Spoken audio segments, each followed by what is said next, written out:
that you'll see the smoke of the incense rising up to heaven. So it's a sign of the incense rising, or our prayers rising to God. And then finally, it's actually a symbol of what prayer is meant to be. That I'm going to take incense, and I'm going to place it on hot coals, and out of it comes fragrance. Now, if you don't know how they get incense, incense actually comes from these like special types of trees. And what they do is they actually, to get incense, they carve what they call a wound into the tree. And in that wound, all of a sudden the sap will form that are called incense tears. And then they'll break off the incense tears, and then we'll put that now on these charcoals. And out of those tears come this fragrant, pleasing smell that we will smell in just a moment. That's a symbol of prayer. That in our life, we're often wounded by things. We're broken by things. And when we bring our sufferings to God and place it on the fiery coals of his heart, of his love, it becomes this pleasing fragrance to the Father. And so as you come to Mass today, maybe you've been wounded, maybe things have been hard, maybe you come with a lot of sacrifices and sufferings. That as you see me putting incense on the charcoals, imagine yourself placing your sufferings on the heart of Jesus. We'll begin then with the sign of the cross, which we talked about earlier. And then I'll say this, we see this, we don't often think about it, but it's almost like this call and response, like this liturgical, hey, what's up, bro?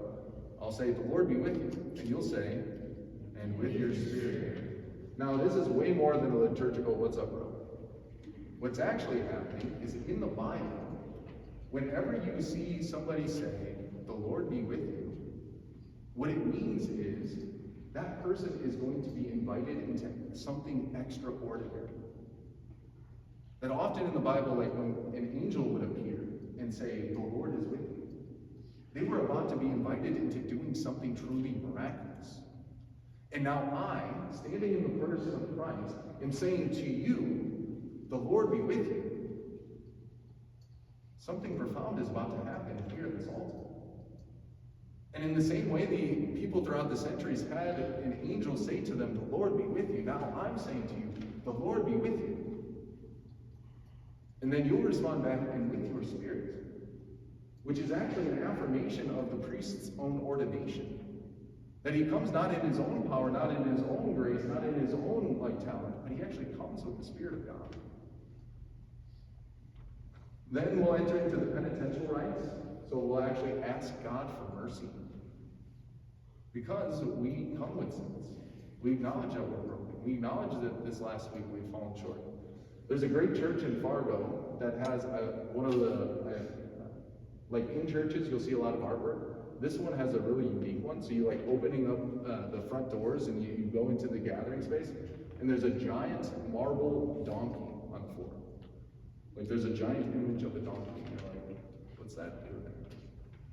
Well, it's a sign of humility. The donkey is a sign of humility because before you even get into the church, you need to humble yourself. Because we're walking into the presence of God, and I need to be able to say to God, I need you as my Savior. If I don't need a Savior, then I don't need Jesus, because Jesus is a Savior. Then I'm only here because I need a Savior. I need somebody to save me from my sins. So the first thing we do is we actually acknowledge, I've committed a sin. And then finally, I'll say an opening prayer, which is called the Kala. Literally, we're going to collect all of the things you bring with you to Mass. All of the spiritual joys, the sufferings, the sacrifices. We're going to compile them into one single prayer and offer that to the Father. It's a lot for an introduction. I promise that's the most talking I'll do in a single portion of time. But we're going to now just enter into the opening rites. We're going to do the first part of the Mass. And we'll do up until the moment that we're going to do the readings, and then I'm going to explain a little bit more about the readings. So just as we're about to enter into Mass, let's just prepare our hearts. What are the joys, the sufferings, the sacrifices you want to place on the altar today? What are the things you want to say thank you to God for? What are the intentions you want to bring to the Father? Brothers and sisters, let us prepare our hearts for